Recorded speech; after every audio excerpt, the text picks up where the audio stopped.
Welcome Tamil stocks friends. May 16 வெள்ளிக்கிழமை market updates பார்த்துருவோம். Sensex 82,530 இருக்குது. 1200 பாயிண்ட் அதிகரிச்சிருக்கு. 1.48% அதிகரிச்சிருக்கு. நேற்று திடீர்னு மதியத்துக்கு மேலே சரியான ஏற்றம். நிஃப்டி 50 395 பாயிண்ட் அதிகரித்து 25,062 இருக்குது. 1.60% அதுவும் அதிகரிச்சிருக்கு. நல்ல ஏற்றம். நிஃப்டி பேங்க் 55,355 இருக்குது. 1% அதிகரிச்சிருக்கு. 554 பாயிண்ட்டு. அப்புறம் வெளிநாட்டு முதலீட்டாளர்கள் 5,392 கோடிக்கு வாங்கியிருக்கிறாங்க ஹெவி பையிங். அப்புறம் டொமஸ்டிக் அதாவது உள்நாட்டு முதலீட்டாளர்கள் 1,668 கோடிக்கு விற்றுருக்குறாங்க. சிங்கப்பூரில் ட்ரேட் ஆகிற நம்மளோட கிஃப்ட் நிஃப்டி 25,210 இருக்குது. 130 புள்ளி ப்ளஸில் 25,210. இன்றைக்கி மார்க்கெட்டு கொஞ்சம் பாசிட்டிவாக இருக்கிறதுக்கு வாய்ப்பு இருக்குது. டவ் ஜோன்ஸு 271 புள்ளி அதிகரித்து 42,322 இருக்குது. நாஸ்டாக் 34 புள்ளி குறைஞ்சி ஸ்லைடு நெகட்டிவ் 19,112 இருக்குது. அப்புறம் அமெரிக்க டாலருக்கான இந்திய ரூபாயோட மதிப்பு 28 பைசா விழுந்து 85 ரூபா 55 பைசாவாக இருக்குது. இந்தியா பணம் விழுந்திருக்கு. அப்புறம் குரூட் ஆயில் 11 புள்ளி அதிகரித்து ஸ்லைடு பாசிட்டிவ் 5,282 இருக்குது. நேச்சுரல் கேஸ் 292 இருக்குது. ஸ்டேபிளாக இருக்குது.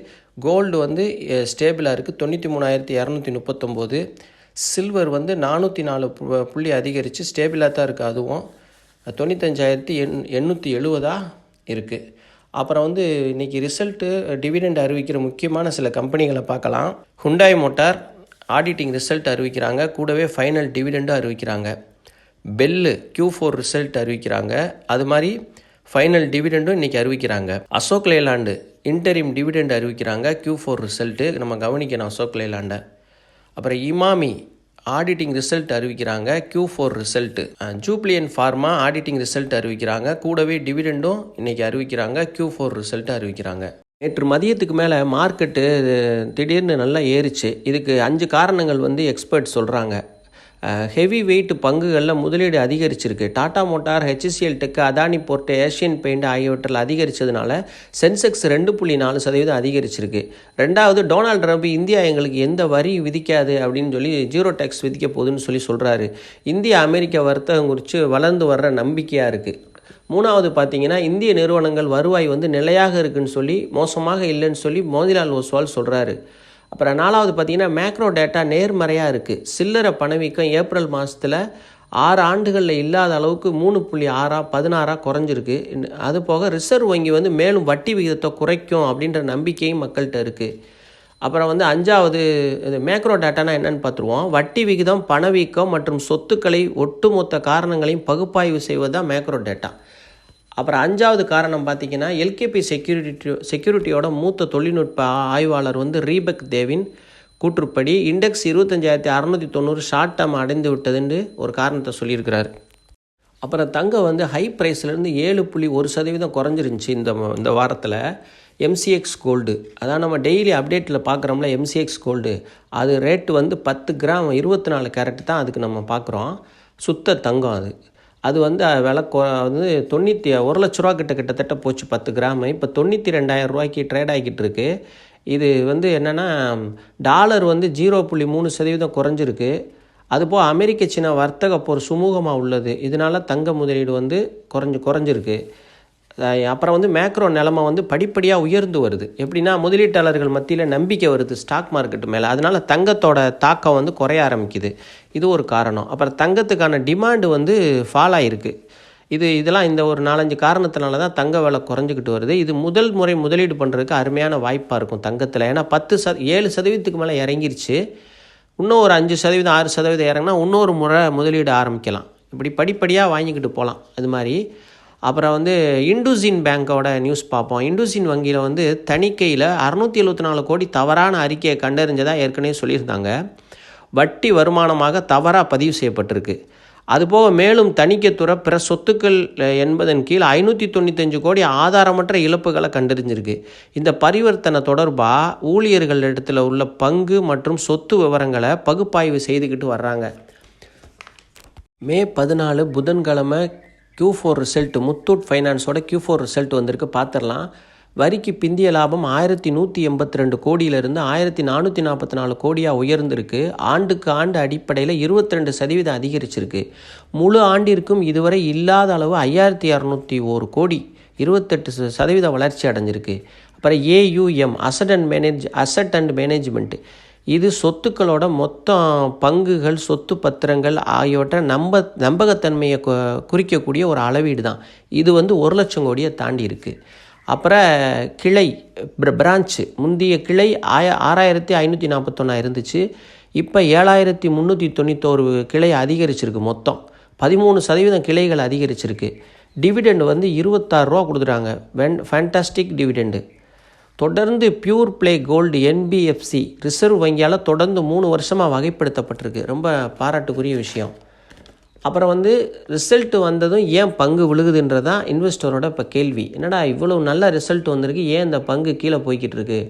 அதுக்கு இப்போ சரியான விளக்கத்தை பார்ப்போம். ரிசர்வ் வங்கியோட LTV விதிமுறைகள், அதாவது லோன் டு வேல்யூ விதிமுறைகள் சமீபத்தில் அறிமுகப்படுத்த போகிறோன்னு சொல்லத்தான் செஞ்சுருக்காங்க. இன்னும் அறிமுகப்படுத்தலை. அது என்ன கைட்லைன்ஸ் கொடுக்க போகிறாங்கன்னு நமக்கு ஒன்றும் தெரியல. அதனால் வங்கியோட கடன் மதிப்பு விதிமுறைகள் காரணமாக முதலீட்டாளர்கள் மனசில் கொஞ்சம் குழப்பம் ஏற்பட்டிருக்கு. எப்படி என்ன சொல்ல போகிறாங்களோன்னு தெரியல. அதனால் ரிசர்வ் வங்கியோட இந்த வழிகாட்டுதல் செயல்படுத்தப்பட்டால் மட்டும்தான் நமக்கு அதுக்கு முடிவு தெரியும். அப்படி செயல்படுத்தப்பட்டால் குறுகிய கால தாக்கத்தை ஏற்படுத்தும்னு சொல்லி மோதிலால் ஒஸ்வால் சொல்கிறாரு. ரிசர்வ் வங்கியோட தங்க நகை கடன் வழங்குறதுக்கு இறுதி வழிகாட்டுதல் வெளியாகிற வர இதோட கண்ணோட்டம் நிச்சயமற்றதாகத்தான் இருக்கும். பங்கோட வளர்ச்சி. அப்புறம் இப்போ பங்கோட விலைகளை பார்ப்போம். ஹை 2435 ரூபா போயிருக்கு. வருஷத்தோட ஹை. வருஷத்தோட லோ 1579 ரூபா வரைக்கும் கீழே போயிருக்கு. க்ளோசிங் 2104 க்ளோஸ் ஆகிருக்கு நேற்று. PE ரேஷியோ 17 தான் இருக்குது. Sector PE 28, book value 662, 3 time இருக்குது. மார்க்கெட் கேபிட்டல் 84,472 கோடி. கன்சிடர் பண்ணணும்னு நினச்சிங்கன்னா 1900, 1700 2 ரேஞ்சில் கன்சிடர் பண்ணலாம். இப்போ RBI கைட்லைன்ஸ் வர்ற வரைக்கும் பல்காக பை பண்ணுறதை வெயிட் பண்ணுங்கள். ஏன்னா கைட்லைன்ஸ் என்ன சொல்கிறாங்கன்னு தெரியாது. ஒருவேளை கைட்லைன்ஸு பாசிட்டிவாக வந்தால் மார்க்கெட்டு அப்பர் சர்க்கியூட் அடிக்கும். 10% 15% பங்கு விலை ஏறும். அதே இது நெகட்டிவாக வந்தால் அப்படி இறங்கும். அதனால் நம்ம இந்த பூனை எந்த பக்கம் தவ்வும்னு நமக்கு தெரியாது. அதனால் கொஞ்சம் கவனமாக இருக்கிறது இந்த பங்கில் நல்லது. அது மாதிரி என்னென்னா, இந்த முத்தூட் ஃபைனான்ஸு ரொம்ப ஸ்ட்ராங் ஃபண்டமெண்டல் நல்ல கம்பெனி. நீங்கள் எதிர்காலத்துக்கு லாங் டேர்ம் இன்வெஸ்ட்மெண்ட்டுக்கு வச்சுக்கலாம். அந்த மாதிரி பங்கு நம்ம அந்த மாதிரி உள்ள பங்குகளை பற்றி மட்டும்தான் பேசுவோம். எல்லா பங்கையும் எடுத்து போட்டுக்கிட்டு மொத்தமாக அதை அப்படி செஞ்சிச்சு இது இப்படி செஞ்சுன்னு சொல்கிறதுக்கு நமக்கு எந்த பிரயோஜனமும் நமக்கு அடிக்காது. நம்ம வீடியோ பார்த்துட்டு வெளியே போகும்போது டேக் அவே என்ன எடுத்துகிட்டு போகிறோம்ன்றதான் முக்கியம். எதையோ கேட்டோம், எதையோ மனசில் கேட்டு இந்த காதில் வாங்கி இந்த காதில் விட்டோம்ன்ற மாதிரி இருக்கக்கூடாது. அப்புறம் என்னென்னா, இன்னொரு விஷயம், முத்தூட் ஃபைனான்ஸை நீங்கள் கொஞ்சம் கொஞ்சமாக கன்சிடர் பண்ண தொடங்கலாம். கைட்லைன்ஸ் வந்தாலும் பிரச்சனை இல்லை. நம்ம இறங்க வாங்கினோம்டா இது எப்படியும் திரும்ப ஏறத்தான் போகுது. RBI ரொம்ப கடுமையான கைட்லைன்ஸை கொடுக்க போகிறதில்லன்னு என்னோடய கருத்து. ஏன்னா ஓரளவுக்கு மாடரேட்டாக தான் கொடுப்பாங்க. ரொம்ப கடுமையான விதிமுறைகள்லாம் விதிக்க மாட்டாங்க அப்படின்றது என்னோட ஒரு இது. நம்ம கொஞ்சம் பொறுமையாக இருந்து இதை முதலீட்டில் பண்ணினா நல்ல நிறுவனம், எதிர்காலத்தில் நல்ல வாய்ப்பை கொடுக்கக்கூடிய பங்கு. கன்சிடர் 1900, 1700 நம்ம கன்சிடர் பண்ணலாம். PE ரேஷியோ ரொம்ப சீப்பாக இருக்குது. பார்த்திங்கன்னா 17, 20க்கு கீழே இருக்குது PE ரேஷியோ. இன்னொரு 10 PE கூடனா கூட பங்கு விலை நல்ல மதிப்பாக வந்துடும். புக் வேல்யூ பரவாயில்ல, 3 டைம்ஸ் தான் இருக்குது. இந்த மாதிரி கம்பெனியை பொறுத்தவரை நமக்கு என்ன ஒரு அட்வான்டேஜ்னால், தங்கத்தை வச்சு தான் கடன் கொடுக்குறாங்க. இவங்க தங்கத்தை வாங்கிக்கிட்டு தான் கடன் கொடுக்குறாங்க. நம்ம தங்கத்தை திருப்பாட்டி அவங்களுக்கு தான் லாபம். எப்படினாலும் அவங்களுக்கு தான் லாபம். அதனால் இந்த பங்கில் நம்ம பயப்படுறதுக்கு ஒன்றும் இல்லை. கடன் அதிகமாக இல்லை. அதனால் நம்ம முதலீடு பண்ணலாம். வள்ளலாரோட சிந்தனைகள் பார்த்துருவோம். உடல் நோயற்று இருப்பது முதல் இன்பம், மனம் கவலையற்று இருப்பது 2வது இன்பம், பிற உயிருக்கு உதவியாக வாழ்வது 3வது இன்பம். இதுவரை வீடியோ பொறுமையாக பார்த்த அனைவருக்கும் மிக்க நன்றி. சப்ஸ்கிரைப் செய்த ஆதரவு தந்த அனைத்து நல்ல உள்ளங்களுக்கும் மிக்க மிக்க மிக்க நன்றி.